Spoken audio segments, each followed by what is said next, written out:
Vos émissions préférées, elles sont toutes sur Radio Grand Lac. Les Chroniques de Savoie pour découvrir l'histoire de nos territoires avec Julien sur Radio Grand Lac. Bonjour à tous, bonjour Jean-Pierre, bonjour à Sandra qui nous écoute, et puis bonjour aussi à Eva qui est dans le studio. Bonjour Julien. Bonjour à toi. Comment ça va ? Eh ben ça va très bien, comme d'habitude. Tu es en forme ? Très content de revenir dans les studios, ça va très bien. Oui, parce qu'on t'a pas vu depuis un mois. Depuis un mois. Oui. Déjà. Le temps passe vite. Hein. Alors je crois que dans l'intervalle, tu as pris un grade. J'ai pris une année et une décennie en plus. Tu es devenu quarantenaire. Quarantenaire. Déjà. Mais c'est incroyable comme ça passe vite. Ah, on t'a connu tout petit. Et puis nous avec Jean-Pierre, ça fait bien entre 15 et 20 ans qu'on se connaît à peu près. Ça fait un petit moment. Une vingtaine d'années, ouais. C'est vrai. Tout à fait. Donc c'est pour ça qu'on est très content de t'avoir là et que tu nous parles de l'histoire de la Savoie. C'est ça, les Chroniques de Savoie. Le mois dernier, nous avions eu la chance de recevoir Jean-Claude Perrotto, appelle-le Maurice. Oui, allons-y. Ouais. Le délégué du souvenir napoléonien pour le Dauphiné et la Savoie. Et j'ai eu d'ailleurs le plaisir d'assister à un événement qui aura probablement certainement lieu aussi à Aix-les-Bains dans les prochains mois, qui est le label Ville Impériale à la ville de Thonon. Et je sais qu'Aix-les-Bains va également postuler pour avoir ce label. On a parlé il y a un mois justement. Donc on croise les doigts et c'est vrai que ce serait vraiment une belle étape franchie pour l'histoire de la Savoie et d'Aix-les-Bains, parce qu'on sait que Aix-les-Bains et l'épopée napoléonienne, premier et second empire, ça va de pair. Les Bonaparte avaient leurs habitudes dans la cité thermale. Hein. Tout à fait. Il y a encore l'hôpital de la Reine Hortense. Alors on va me dire, oui, mais la Reine Hortense, c'est pas une Bonaparte. Non, mais quand même. Mais quand même, elle y est de proche. Hein, tout à fait. Tout à fait. Alors, Julien, aujourd'hui, de quoi parlons-nous ? Alors, on change de registre. Ouais. Puisqu'on revient à mon siècle favori, on va dire, puisqu'on va se replonger dans le XVIe siècle. On va plutôt aller... Pourquoi c'est ton siècle favori, le XVIe ? Parce que c'est sur cette période que j'ai fait mon mémoire de fin d'études quand j'étais à la faculté. Là. Et notamment un devoir qui portait, alors qui fait 250 pages, je vous incite à le lire si un jour vous venez à la maison, ça vous aidera à vous endormir, qui traite de l'occupation de la Savoie par François Ier et Henri II entre 1536 et 1559. D'accord. Et plus globalement, mais on le verra tout à l'heure, le XVIe siècle est quand même un siècle très important pour l'histoire de l'Europe, puisque nous avons quand même des souverains très importants qui ont vécu en même temps, Charles Quint, François Ier, Henri VIII, et ensuite les successeurs, et puis Philippe II d'Espagne. Tu parlais d'Henri II, qui était le fils mal aimé de François Ier, qui était marié avec Catherine de Médicis, et qui a la particularité d'avoir eu 3 fils qui ont été tous les 3 rois de France. Rois de France, c'est ça, tout à fait. Charles IX, Henri III et François II. Oui. Voilà, c'est ça, tout à fait. Et c'est donc, c'était la fin des Valois. C'est ça, tout à fait. Okay. Donc un siècle très important pour la Renaissance, le monde européen et aussi pour la France. Alors Julien, aujourd'hui donc on quitte l'histoire de France, on revient dans cette histoire de Savoie. D'ailleurs, il y a Victor Emmanuel qui est décédé, donc qui était le chef de la famille de Savoie, chef de la maison de Savoie, donc l'héritier des ducs de Savoie et des derniers rois d'Italie. C'est ça. Tout à fait. Et qui n'aura pas été inhumé à Hautecombe, puisque lui, il a voulu être inhumé sur le sol italien. À Turin. Bien que ses parents sont tous les deux à Hautecombe. C'est ça, tous les deux sont à Hautecombe, oui. Alors, donc Julien. Aujourd'hui, XVIe siècle, une date très importante dans l'histoire du monde européen et dans l'histoire du monde même. C'est le 7 octobre 1571. Mais qu'est-ce qui va se passer ce jour ? C'est la célèbre bataille, alors qu'il est un peu moins, c'est vrai, parce qu'on l'étudie peu, voire pas du tout. C'est la bataille de Lépante. D'accord. Et cette bataille a une particularité puisque la marine savoyarde a participé à la bataille de Lépante. Alors on va voir pourquoi, on va voir à hauteur de combien de navires et qu'est-ce que la Savoie a eu à gagner à participer à cette bataille qui est en fait le point ultime d'une campagne militaire maritime. Et on va voir ça alors oui, parce que si on part quand même du principe que la Savoie, c'était notre territoire actuel, on a des lacs, mais on n'a pas de mer, on n'a pas de côte. Mais si, à cette époque... au XVIe siècle, nous avions bien sûr... Il y avait quand même le comté de Nice. Le comté de Nice. Alors, il ne faut pas penser que le port de la Maison de Savoie était à Nice. Non, il était à Villefranche. Il a été construit bien après. Le port officiel de la Maison de Savoie... Villefranche-sur-Mer. C'est Villefranche-sur-Mer. Tout à fait. Merci dépendait du comté de Nice. Merci de me teaser mon émission, Jean-Pierre, impeccable. Tu devais en parler plus tard. Je devais en parler plus tard, mais c'est pas grave. Je me rendors. C'est pas grave. Non, mais il n'y a pas de souci. Alors, pour commencer, si vous avez la chance de vous rendre à Venise, et plus particulièrement au Palais des Doges. Vous allez entrer dans une immense salle qui est la plus grande salle fermée d'Europe, qui est une salle de réception, là où le Doge recevait son public, on va dire même en majesté, puisque c'est vraiment une salle majestueuse. Et sur un pan d'un mur, vous avez une toile très célèbre, très grande, qui s'appelle La bataille de Lépante, par Andrea Vicentino. Et si on regarde un peu les détails de cette peinture, on peut voir flotter, un peu au loin, le drapeau savoyard. D'accord. La question, c'est, qu'est-ce que la Savoie a-t-elle fait dans cette galère ? Oh, joli. En fait, la bataille de Lépante, c'est une bataille qui est très importante. C'est la plus grande bataille navale du monde méditerranéen.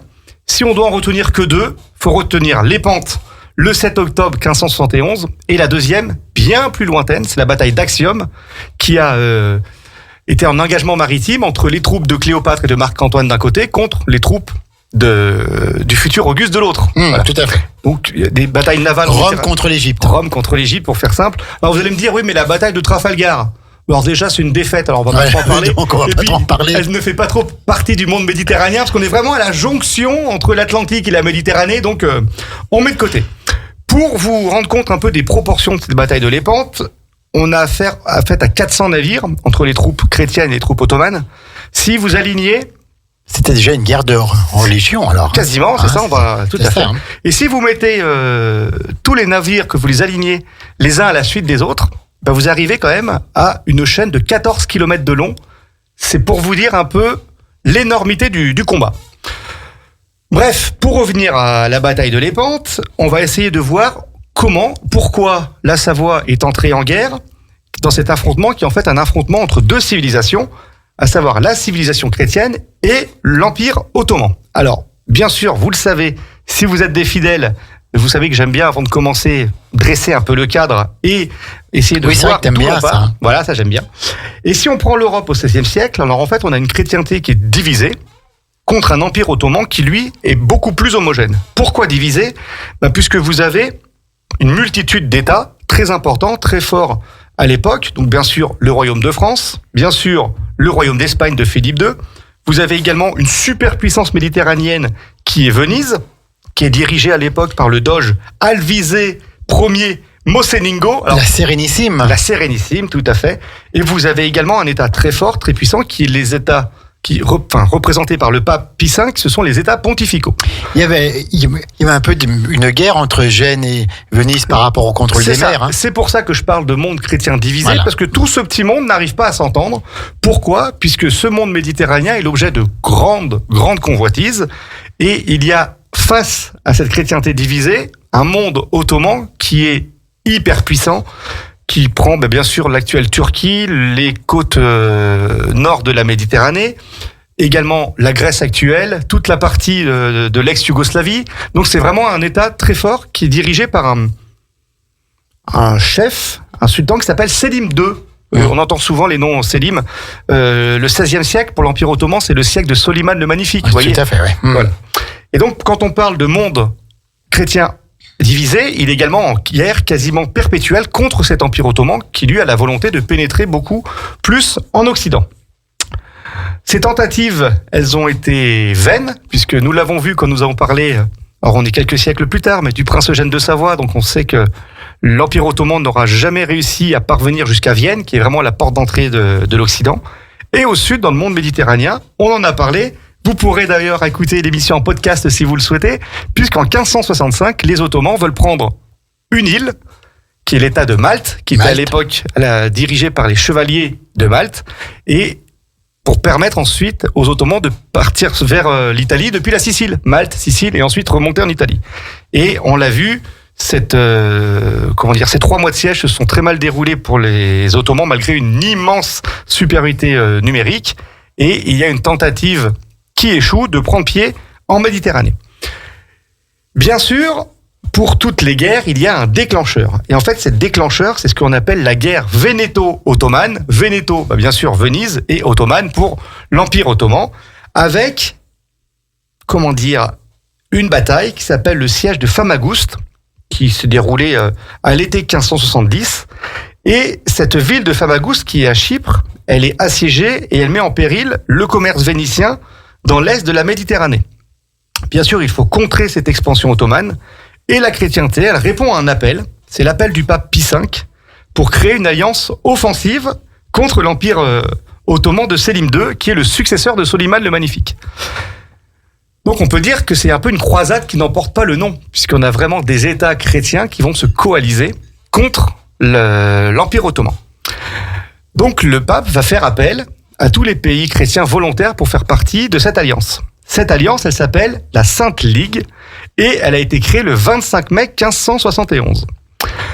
Le 25 mai 1571, donc le pape Pie V, après bien sûr plusieurs mois de négociations, alors quand je parle de plusieurs mois, vous savez que il y avait pas d'internet, pas de téléphone, pas de fax. Ah bon? Donc il fallait faire partir les ambassadeurs, les faire revenir, négocier. Ça prenait un temps fou. Et il fallait également mettre d'accord des nations qui n'avaient pas forcément des intérêts communs. Et il fallait bien sûr trouver comme intérêt commun la lutte contre l'Empire ottoman. Donc répondent à l'appel du pape Pie V plusieurs nations, et cette coalition va s'appeler la Sainte Ligue. Et cette Sainte Ligue, elle aura pour ambition de briser l'élan de l'Empire ottoman, et l'accord prévoit que 200 galères, donc ce sont les navires de l'époque, ce sont 200 galères qui doivent être fournies par les Alliés chaque année par le roi d'Espagne, donc Philippe II, le doge de Venise, les États pontificaux et des États un peu plus petits, donc il y a la République de Gênes, l'Ordre de Malte et le Duché de Savoie. D'ailleurs, si vous regardez un peu sur Internet et que vous tapez bannière de la Sainte Ligue, vous verrez qu'il y a en fait 4 blasons. Il y a le blason de la Sainte Ligue, bien sûr, les Habsbourg d'Espagne, la papauté, Venise et la personne qui va commander tout ça, 200 navires, Don Juan d'Autriche, dont tu le fais bien, hein. Don Juan. Je maîtrise mieux l'accent espagnol ou l'accent italien. L'espagnol est pas mal. Don Juan, c'est les origines, c'est pour ça. Voilà. Donc tout ce petit monde, 200 galères, donc c'est plusieurs milliers d'hommes, des marins, des prisonniers. Combien de personnes sur une galère pour je vais te le dire tout à l'heure. D'accord. Donc, on en parlera tout à l'heure. Et donc face à cette coalition d'États chrétiens, il y a bien sûr un commandement très expérimenté ottoman, le fameux Ali Pacha, qui est le commandant de la flotte ottomane. Il y en a un autre qui est le gouverneur de la province d'Alger, qui s'appelle Ulus Hani Passa, et un autre, Suluk Mehmet Passa, qui est un amiral ottoman. Ces 3 personnes vont être à la pointe pour, bien sûr, contrer la tentative de contre-attaque chrétienne. Est-ce que vous me suivez ? Oui, on y arrive à peu près là encore. Donc, bien sûr, on a parlé du commandement ottoman. Maintenant, on va parler du commandement chrétien. Et donc, bien sûr, chaque nation va fournir ses propres hommes et ses propres généraux ou amiraux. Alors, du côté de la papauté, on a Marcantonio de Colonna, famille Colonna très importante dans le monde de la papauté au XVIe siècle. Du côté de la flotte de Venise, nous avons Sebastiano Venier, qui sera d'ailleurs le futur doge de Venise. Les Génois ont fait appel à leur plus grand stratège qui s'appelle Giovanni Andrea Doria, qui est amiral. Et tout ce petit monde va être dirigé par, on l'a vu, Don Juan d'Autriche. Alors, qui est ce Don Juan d'Autriche ? C'est pas n'importe qui, puisqu'il est le fils naturel de Charles Quint. Ah oui. Et donc, le demi-frère de Philippe II d'Espagne. Quand on parle d'Espagne à l'époque, faut bien sûr voir la péninsule ibérique. C'est pas que l'Espagne. Mais pas seulement, puisque vous avez également toutes les possessions du côté des Amériques. C'est vraiment un empire-monde. C'est comme on l'a vu lors d'une précédente émission. Le pape avait même coupé le monde en deux. C'est ça, tout entre à fait. l'Espagne et le Portugal. C'est ça. Et vous allez me dire, mais dans cette coalition, il y a un absent. Qui manque ? Bien sûr, le roi de France. Bien sûr. Et pourquoi le roi de France ne fait pas partie de la Sainte Ligue ? Tout simplement parce que depuis François Ier, il y a un accord d'alliance qui a été signé entre François Ier et le sultan ottoman. Si vous écoutez mon émission sur l'occupation de la Savoie de 1536 à 1559, vous verrez que c'est pour cela que l'Empire ottoman assiège la ville de Nice en 1547. Donc on voit qu'il y a une alliance franche, d'ailleurs qui va durer jusqu'à Napoléon Bonaparte. C'est quelque chose qui va durer dans le temps, entre la sœur aînée de l'Église, donc le roi très chrétien, et la fille aînée de l'Église, le roi très chrétien, et de l'autre côté, l'Empire ottoman, donc bien sûr, chef de la maison musulmane. Donc on a vraiment une alliance contre nature, mais une alliance qui est avant tout politique, pour essayer de prendre en étau le Saint-Empire romain germanique, autre monstre européen, mais qui est plutôt une puissance continentale. Don Juan d'Autriche, C'est un chef de guerre expérimenté, malgré son jeune âge, parce qu'il n'a que 24 ans en 1571, et il a participé à la révolte des Moriscos d'Espagne entre 1568 et 1571. Et à Lépante, c'est lui qui va commander la flotte depuis sa galère, qui est la galère la plus prestigieuse de la flotte chrétienne, qui s'appelle la Réale, c'est-à-dire la Royale.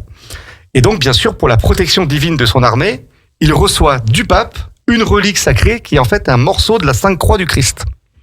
Alors, on peut se dire comment on peut être sûr que c'est un morceau de la Sainte Croix. En fait, on ne le sait pas. Si nous accumulons tous les bouts de Sainte Croix qu'il y a dans le monde, la croix fait 10 mètres sur. On peut en faire un navire entier, voilà. Donc en fait, on peut pas vous dire si c'est une vraie relique ou pas.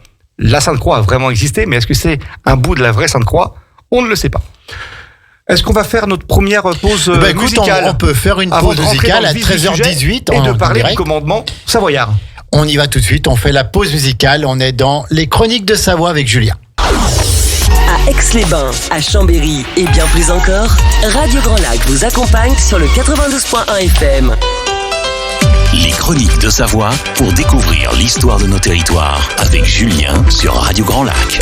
De retour avec notre ami Julien en direct bien sûr pour ces Chroniques de Savoie où il nous parle de la bataille de Lépante et donc là il nous a refait un peu la situation politique historique qui prédominait donc en 1571 dans ce 16e siècle qui a porté tellement au monde, notamment au monde occidental avec la Renaissance au niveau des arts, au niveau de la diplomatie. Voilà, c'est la fin du Moyen Âge. C'est pas encore les temps modernes, c'est la Renaissance. On est complètement dans ce que l'on appelle un peu l'histoire moderne, en fait. Voilà, c'est un retour un peu de l'Antiquité, tout à fait. Des us et coutumes de l'Antiquité après ce Moyen-Âge que l'on a jugé parfois trop guerrier, trop sanguinaire. Trop sombre, mais qui en fait ne l'était pas. C'est ça. Alors, on peut pas dire que le XVIe siècle est un siècle aussi totalement de lumière, parce que nous avons assisté à beaucoup de guerres entre pays européens, également les guerres de religion, vraiment guerres fratricides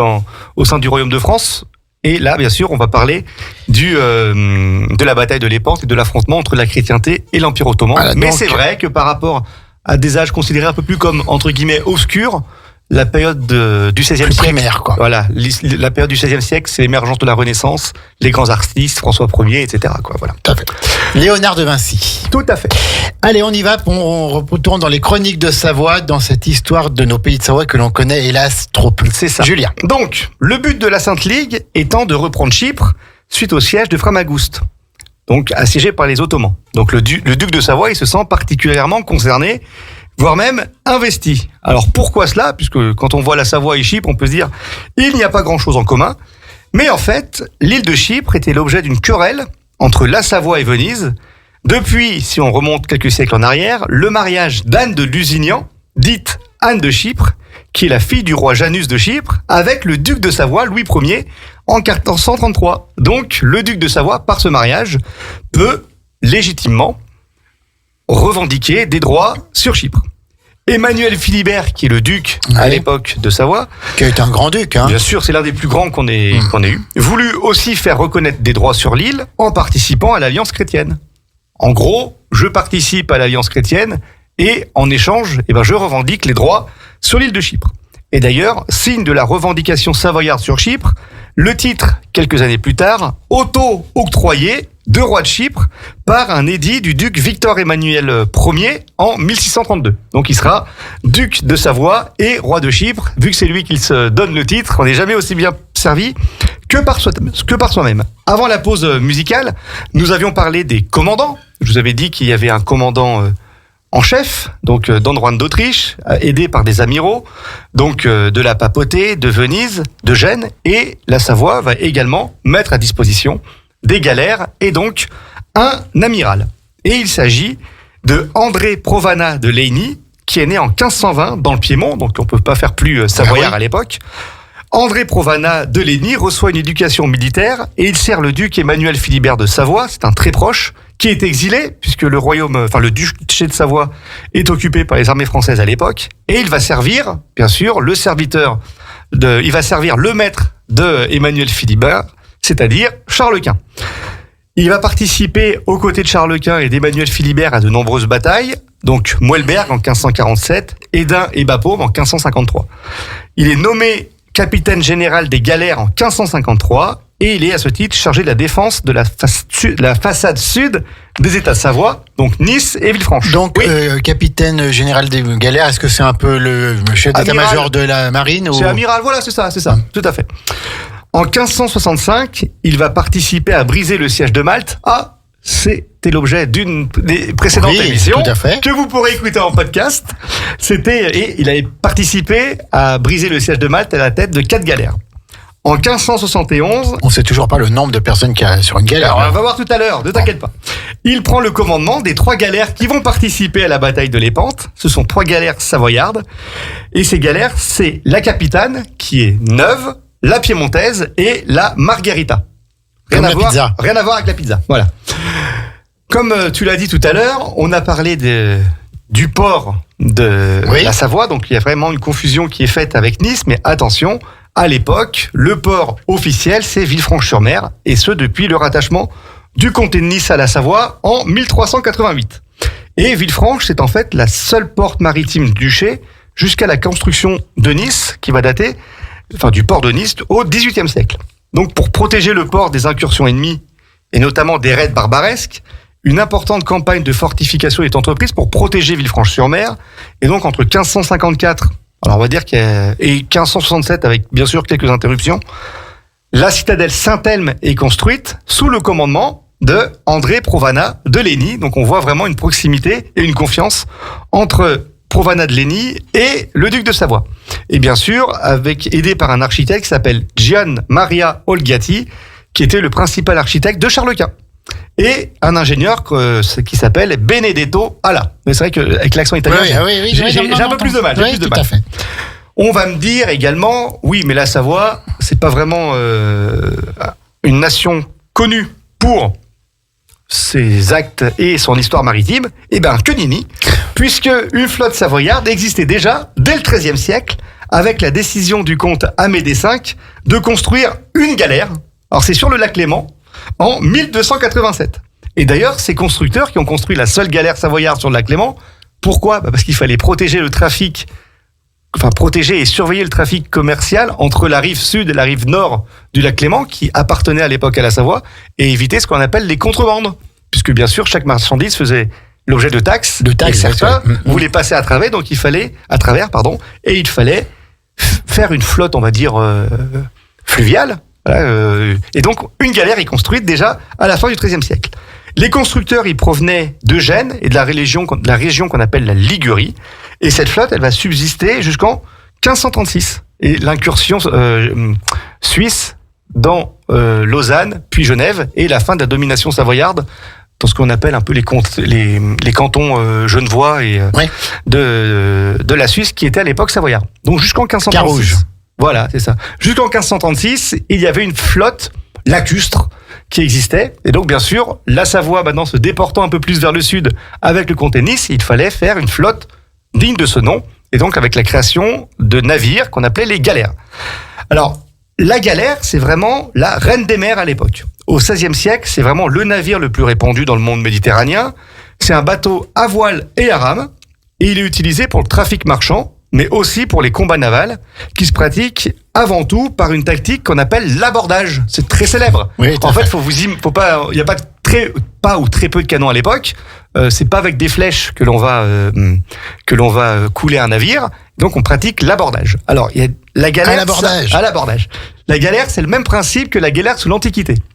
Qu'on voit dans les Astérix. Voilà. Sauf qu'à l'époque, sous l'Antiquité, le but, c'était... Alors, je vais mimer en même temps, mais vous me voyez pas, mais je vais expliquer. On rame le plus vite possible dans la galère adverse pour essayer de l'éperonner avec un éperon qui était sous la ligne de flottaison, forcément. Et ensuite, on rame le plus vite possible dans le sens inverse. Il le fait bien. Il faut dire qu'il le fait très bien. Pour éviter de couler avec la galère en question. Voilà. C'était très technique et on très rentre dedans, mais on ressort vite. On rentre dedans et on ressort vite. Et comme ça, la galère qui a pris l'eau, coule ou est mise en difficulté. Là, la technique, elle va changer. Il y a l'abordage et aussi, parfois, par l'aide de canons légers qui sont situés à l'avant, on peut compléter l'armement de la galère. Alors, les rameurs peuvent être des citoyens libres, on peut être volontaire pour y aller, mais majoritairement, ce sont des forçats, des esclaves, et ils composent ce que l'on appelle la chiourme. Pardon ? De quoi ? La chiourme. La chiourme, d'accord, ok, c'est nouveau ça. Donc voilà, c'est ce qu'on appelle, c'est comme ça qu'on appelle le lieu où sont, on va dire, entassés les rameurs. Alors, les galères savoyardes, elles peuvent pas rivaliser avec leurs consoeurs vénitiennes, bien sûr, parce que les Vénitiens étaient experts dans la fabrication de galères, ils pouvaient en faire des dizaines et des dizaines. Petite anecdote, quand le roi Henri III, qui était également roi de Pologne, revient de Pologne et va prendre la tête de la France. Il passe par Venise. Oui, c'est bien la route. Oui, complètement. Venise organise une fête somptueuse en l'honneur du futur roi de France et on invite le roi à prendre le thé. On l'invite pas n'importe où, on l'invite à l'Arsenal de Venise. Et pendant que le roi prend le thé, il voit devant lui la fabrication d'un navire de guerre, d'une galère. Pour vous dire un peu la capacité et la vitesse de construction, c'était exceptionnel, c'était pour le roi de France. Donc on peut imaginer qu'il y a des centaines d'hommes qui ont participé à cette construction. Mais il y avait vraiment une technicité qui était unique au monde. Et d'ailleurs, si vous allez... Le temps de boire le thé, ils ont construit une galère. En quelques heures, ils ont construit une galère. C'était incroyable, pour un peu aussi impressionner le roi de France. Donc en fait, on assiste à une bataille terrestre qui est sur l'eau, c'est la tactique de l'abordage.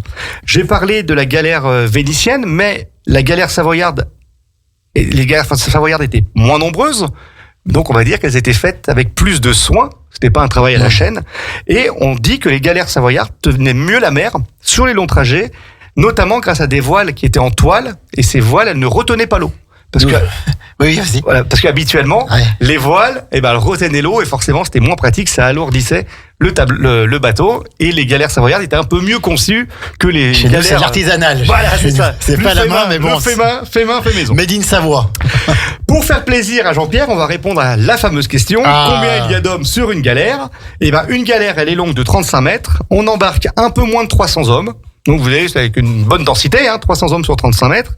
Et il y a 144 rameurs. Et une centaine de soldats qui sont fantassins et arquebusiers. Alors, c'est pas un combat naval dans le sens moderne du terme, avec des bombardements à distance, mais bien une multitude d'abordages pour remporter une multitude de combats contre une multitude de vaisseaux ennemis. Est-ce que je me fais comprendre? Oui, tout à fait. Les soldats, qui sont couverts par les arquebuses et les flèches, avaient pour but de débarquer sur la galère adverse afin d'en prendre possession. En fait, on assiste à une bataille terrestre qui est en fait sur mer. À la bataille de l'Épante, il va y avoir une nouveauté. C'est ce qu'on appelle la galéasse, qui est vraiment le géant des mers à l'époque. Et la galéasse, c'est une galère géante, c'est un peu l'ancêtre du galion. Et c'était le navire le plus redouté. Pourquoi ? C'était le plus grand navire à rames de l'époque, avec 25 rangées de 7 rameurs, 3 voiles, 200 soldats et 36 pièces d'artillerie. En fait, c'est une véritable forteresse flottante et ces galéasses, elles vont jouer un rôle primordial lors de la bataille de l'Épante, au cours de laquelle 6 seront déployés. La Savoie n'a pas de galéasses, elle n'a que des galères, les 3 que je vous ai indiqués tout à l'heure. Si on parle un peu de la campagne militaire, puisque l'Épante va être le point ultime de cette campagne, donc la flotte de la Sainte Ligue, il faut qu'elle se donne rendez-vous, qu'elle se regroupe. Le lieu, ça va être Messine en Sicile, et le dispositif chrétien, il est impressionnant. Donc on est dans l'été 1571, il y a 212 galères, dont 6 galéas, ça représente 28 500 soldats, 30 000 marins, rameurs et membres d'équipage. On a donc à peu près 60 000 hommes, c'est énorme. Les galères savoyardes, elles sont présentes et elles sont commandées, comme on l'a vu, par André Provana de Leni. Et bien sûr, lui, il est aidé par des seconds. Il y a le prince d'Urba, qui est présent sur la Capitane, Ottavio Moreto sur la Piémontaise et le capitaine Battaglino sur la Margherita. Alors, bien que modeste, Emmanuel Philibert, il prit soin de ses équipages et on dit qu'il a ordonné d'améliorer la nourriture pour que l'équipage soit plus motivé. C'est vrai que quand on n'a que 3 galères armées à équiper, c'est plus pratique que quand on en a 150. Au moment du départ, les témoignages et les écrits nous le disent, Provana se dit enthousiaste et se déclare fier de participer, je cite, à une si grande guerre. Est-ce qu'on ne referait pas une petite pause musicale avant de rentrer dans le vif du sujet? Allez, on y va. À l'abordage. On a hâte à l'abordage, les chroniques de Savoie avec Julien, on revient tout de suite. Sur les bords du lac du Bourget, la radio autrement. Radio Grand Lac. Les chroniques de Savoie pour découvrir l'histoire de nos territoires avec Julien sur Radio Grand Lac. Et nous sommes de retour sur le 92.fm, sur radiograndlac.com et sur l'application téléchargeable et 100% gratuite que vous êtes nombreuses et nombreux à avoir maintenant avec vous pour écouter votre radio préférée partout à travers le monde, dans l'espace, enfin partout, à Aix-les-Bains, comme à Tahiti, comme au pôle Sud, enfin partout. On me signale dans mon casque que Thomas Pesquet télécharger Radio Grand Lac pour pouvoir l'écouter depuis en direction la station des étoiles. d'ISS. Voilà, tout à fait. Et Julien nous parle de l'histoire de la Savoie, nous parle de cette bataille de l'Épante. Et là, je crois qu'on rentre dans le vif du sujet. Ça va pas tarder. Et c'est aussi comment la petite histoire rejoint la grande, comment un petit territoire européen, donc le duché de Savoie, petit par la taille, mais pas petit par son importance, va participer à ce qui sera la plus grande bataille navale de l'époque moderne. Emmanuel Philibert, le duc de Savoie, donc il va donner un ordre simple à l'amiral Provana, je cite, faire flotter l'étendard de Savoie avec réputation à l'endroit habituel, ne cédant le pas à personne sauf au pavillon de sa sainteté, c'est-à-dire le pape, les rois et à celui de Venise, dans ce cas seulement. Donc on voit bien que Emmanuel Philibert veut faire flotter le plus proche possible de Don Juan d'Autriche le drapeau savoyard. Mais les galères de Provana, elles vont se heurter à une question protocolaire, puisqu'il y a également 3 galères de l'ordre de Malte qui, elles, ne voulaient pas céder leur place aux côtés de Don Juan.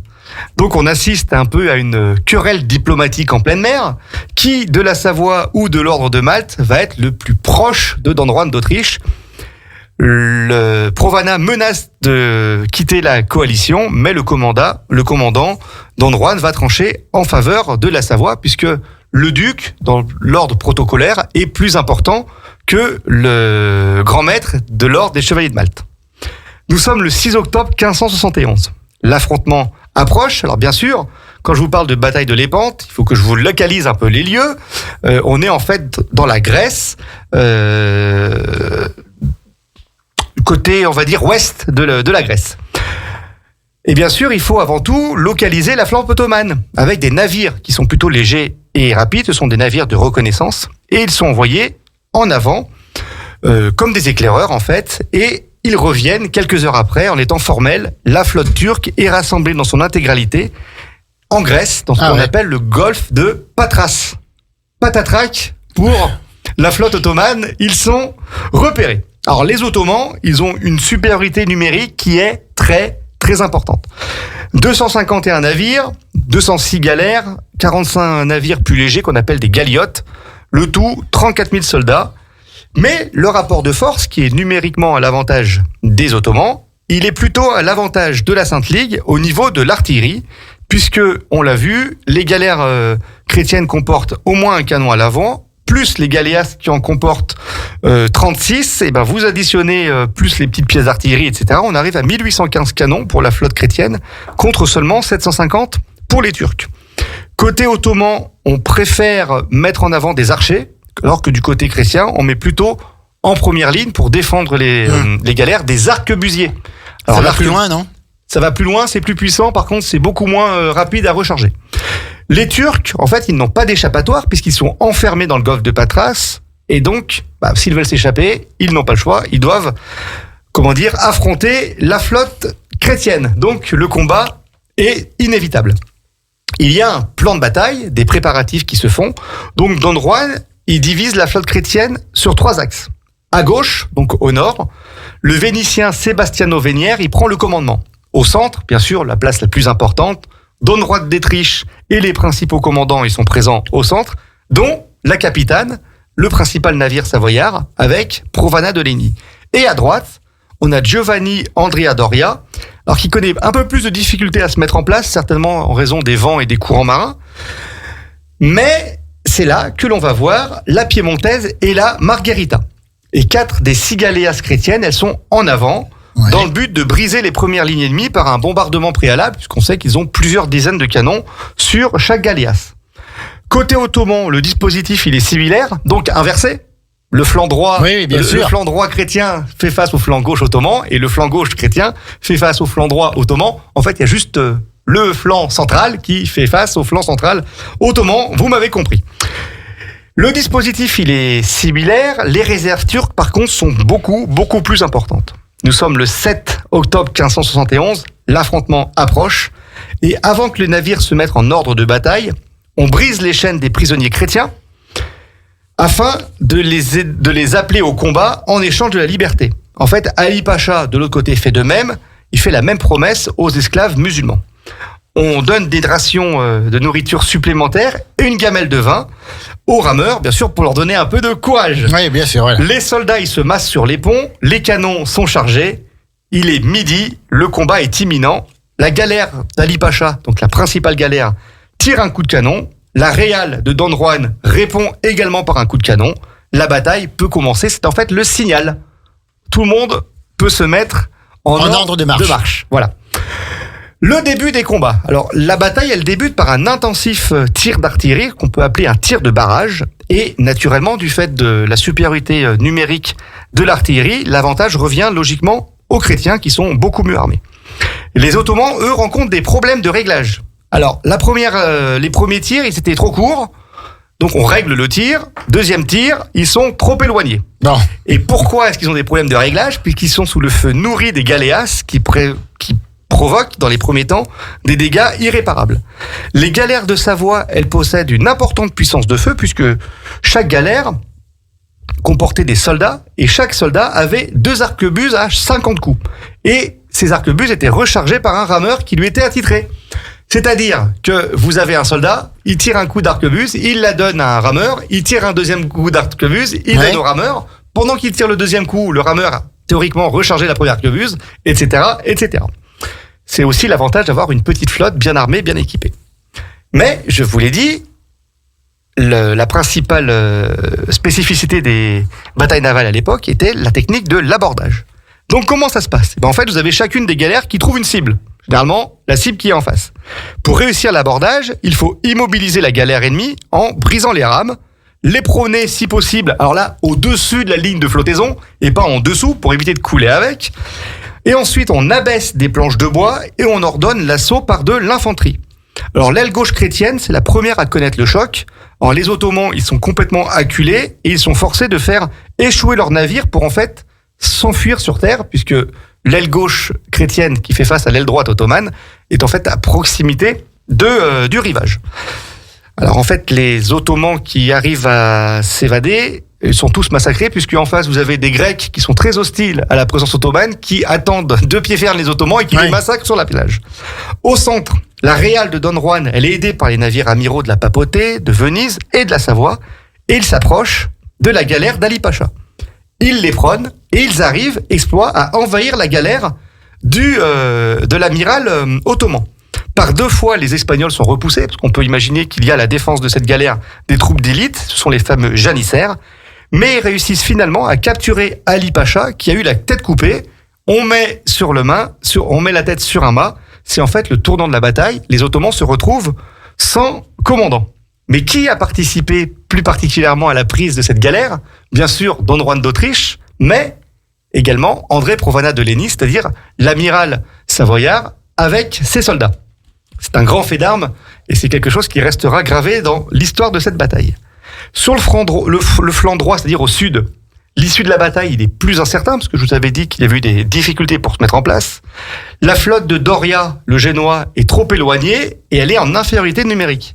En fait, il y a un risque de laisser une brèche entre le centre et l'aile droite, et donc, il faut essayer de faire ce que l'on peut au sud du champ de bataille. Enfin, champ de bataille, si je peux dire, parce qu'on combat sur l'eau. Certaines galères chrétiennes furent frappées par 3 ou 4 navires ennemis, comme la piémontaise, en partie prise par les Turcs, mais qui ne sera jamais prise, et dont seulement 12 hommes survécurent. Son capitaine Ottavio Moreno va mourir au combat, de même que César Provana de Leni, un des parents d'André, et tous les officiers de la galère. Le compte-rendu de la bataille indique que la Margherita, s'est également vaillamment battue. Les navires chrétiens du centre, déjà victorieux, peuvent venir en fait en aide aux galères de Doria, et en fait ça va être une victoire totale de la Sainte Ligue. Victoire totale après 5 heures de combat. En fait, la flotte ottomane, elle est complètement défaite. 137 navires capturés, 50 coulés, 20 000 hommes tués, blessés et capturés, et 12 000 esclaves chrétiens libérés. Côté chrétien, les pertes sont également lourdes. On a 7500 morts et seulement 47 galères perdues. Et les Savoyards, exploit pour un petit duché comme le nôtre, ont réussi à capturer une galère ottomane avec une centaine de prisonniers. André Provana de Leni, qui a participé à la prise du navire amiral ottoman, ressort grièvement blessé des combats. En fait, il est touché à la tête. Et il perd connaissance pendant une demi-heure, on va même penser qu'il est mort. Et en fait, il doit sa vie sauve à son casque, ce qu'on appelle le morion espagnol. Vous savez, c'est ce casque en fer gris, légèrement recourbé. Alors, je le mime, personne ne me voit, mais je vois que tu vois ce que je veux dire, Jean-Pierre. Donc, c'est une grande victoire de la chrétienté, mais une victoire sans lendemain, c'est un peu la question que l'on peut se poser. La victoire de Lépante, elle connaît un retentissement immense en Europe. Malgré une victoire qui est écrasante, la bataille, elle n'aura pas de lendemain. Avec la mort du pape Pie V, le 1er mai 1572, en fait, la Sainte Ligue, elle va perdre son fondateur et elle va se dissoudre un peu d'elle-même. Et bien sûr, les rivalités entre les nations alliées de la marine chrétienne ne va pas pousser son avantage et Chypre va rester sous domination ottomane jusqu'en 1878. À l'issue de la bataille, Sélim II, donc quelques semaines après, quand il va connaître l'issue de la bataille, il va déclarer « En nous emparant de Chypre, nous avons coupé un bras. En détruisant notre flotte à Lépante, vous nous avez rasé la barbe. Un bras coupé ne peut pas repousser, mais une barbe rasée repousse avec plus de force à nouveau. » C'est vrai. Ça dit deux choses. Un, c'est que en n'ayant pas poussé l'avantage, les Ottomans vont garder l'île de Chypre et Venise ne retrouvera jamais la souveraineté sur Chypre. Et bien sûr, la Savoie non plus. Puisque je vous ai dit que le duc de Savoie avait des droits de par un mariage sur l'île de Chypre. Et ça nous indique également que si la flotte ottomane est certes en grande difficulté, elle va très vite s'en remettre, puisque nous avons face à la chrétienté un empire ottoman qui est immense et qui bénéficie d'immenses ressources. Si vous allez à l'époque à Constantinople, vous voyez que l'arsenal de Constantinople n'a rien à envier à celui de Venise. Sauf qu'à Constantinople, c'est un empire. C'était Byzance. C'était Byzance. Voilà, c'est ça. Alors, je vais faire une petite aparté, parce que il y a une personne. Petite pause, moi. Une petite pause? Non. Continue, bien sûr, ouais. On est chaud. Et puis, il me reste encore 45 minutes, donc. Ouais, il y a une personne qui a participé à la bataille de Lépante. Qui nous écoute? Non, je croyais. Non. Il s'appelle Miguel de Cervantes. C'est l'auteur de Don Quichotte en 1605. Et il a participé à la bataille de Lépante. Et il va s'illustrer à bord d'une galère qui s'appelle la Marquise, galère génoise. Et au cours de la bataille, il perdit l'usage de son bras gauche. Et il va gagner un surnom de Manchot de Lépante. Heureusement pour nous, il était droitier. Et donc, il a pu écrire ensuite son célèbre ouvrage. Alors, le rapport de la bataille a même décrit la blessure de Cervantes de cette bataille navale. Il sortit blessé de 2 coups d'arquebuse dans la poitrine et à une main, de laquelle il resta abîmé, c'est-à-dire handicapé. Quelles sont les conséquences de la victoire de Lépante pour la Savoie? Alors bien sûr, pour remercier le duc de son action en faveur de la Sainte Ligue, Venise va lui octroyer le titre d'Altesse. Et généralement, Altesse, c'est plutôt un titre dévolu au roi. Emmanuel Philibert, il va profiter de la victoire de Lépante pour demander au pape l'autorisation de créer un ordre militaire et hospitalier, l'ordre des Saint-Maurice et Lazare. Tout à fait. Ça vient de là. Qui existe encore. Dont le but est de venir en aide aux malades, mais également de combattre les Turcs. Quand je vous parle d'ordre militaire et hospitalier, c'est un peu l'équivalent, en gros, des Templiers. Des Templiers, bien sûr. Les chevaliers de l'ordre de Malte. C'est ça. Un ordre hospitalier, c'est un ordre qui accueille également les personnes qui sont dans la difficulté. Si vous allez à Malte, vous avez, on va dire, un bâtiment qui est immense. Et c'est un peu l'hôpital. C'est un hôpital, un hospice. Un hospice, voilà, tout à fait. Et l'ordre, il fut fondé par ce qu'on appelle une bulle papale. C'est par le pape Grégoire XIII en 1572. Et pour servir cet ordre, le duc ordonna d'armer 2 galères qui furent la Piémontaise et la Margarita, qui étaient les 2 galères rescapées de la bataille de Lépante, celles qui se sont illustrées du côté des Génois, dans le front, on va dire, dans le côté droit. Le grand amiral de l'ordre fut naturellement André Provana de Leni. Tout concorde.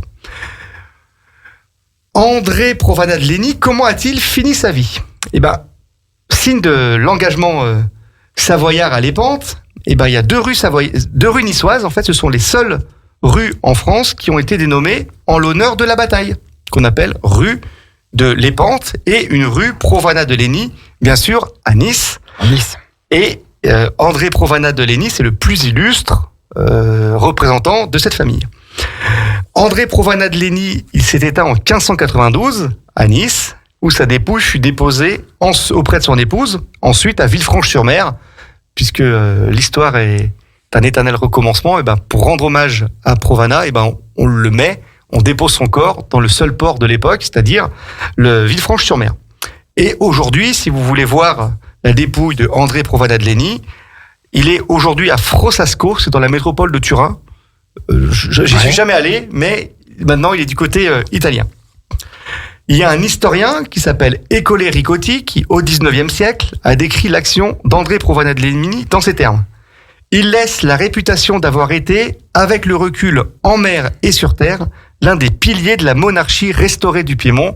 Rien que ça, on a vraiment étudié une vie méconnue, celle d'André Provana de Leni. On a également étudié une campagne militaire aujourd'hui méconnue, qui est la bataille de Lépante. Et on sait aujourd'hui que la Savoie a pris toute sa part pour cette campagne qui a abouti à une glorieuse victoire, qui est la victoire de Lépante. Et d'ailleurs, si vous avez la chance d'aller dans des musées, donc notamment en Italie, et que vous voyez des représentations de la bataille de Lépante, et si vous êtes très attentif, vous voyez pas très loin de l'emblème et du blason d'Anne Juan d'Autriche, pas très loin, la croix de Savoie qui flotte pour signaler la présence des 3 galères savoyardes qui se sont, même si elles étaient vraiment peu représentatives, puisque nous avons que 3 galères sur près de 200, mais qui se sont quand même illustrées. Et cela, tous les historiens s'accordent à dire que l'apport de la Savoie était essentiel dans cette bataille, notamment en prenant la galère adverse de l'amiral Ali Pacha. Merci Julien. Merci Julien toi. Pour cet exposé brillant une fois de plus. Comme d'habitude. Comme chaque fois. On te retrouve le premier vendredi du mois de mai. Oui. Et tiens, c'est le même jour. On aura à nouveau notre amie Eva.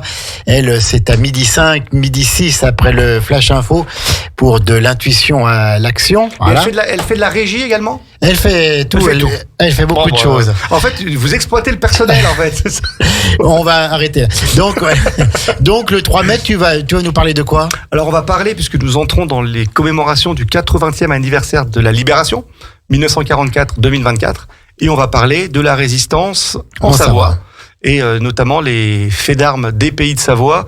On va parler bien sûr du plateau des Gruyères. Des Gruyères de Tom Morel. De Tom Morel, du parachutage du col des Saisies en août 1944, et ensuite des différentes étapes de la libération. Alors, la Haute-Savoie s'est libérée elle-même. La Savoie, ce sera plus compliqué, voilà.